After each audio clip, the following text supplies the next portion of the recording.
Latiu. E eu tosse. Ele tava com umas capinhas na garganta. É, Cachorro palhaço.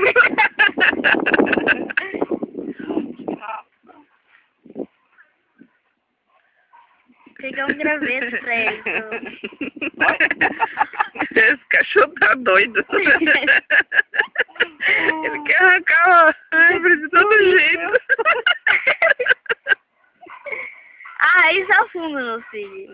Isso aí você não arranca não, bem. Só sobe uma fraquinha. Eu acho que já tá tudo assim, rapelado, é dele ficar aí mordendo. Esse vídeo vai parar no YouTube.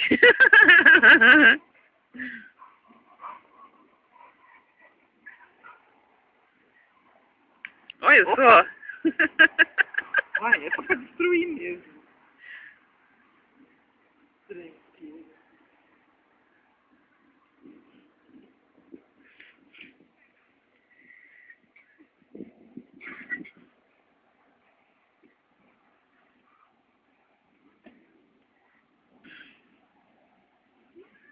Cansou? Cansou nada. Esse cachorro não cansa fácil, não. É? Tem um fogo aqui. Olha ele.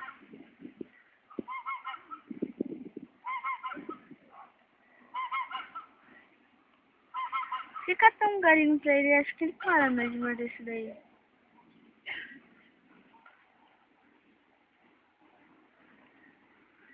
Isso aí vai durar o dia inteiro. Vai, mas pior que vai, viu?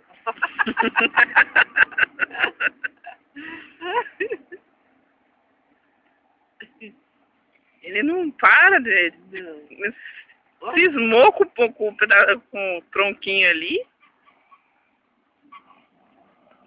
Olha.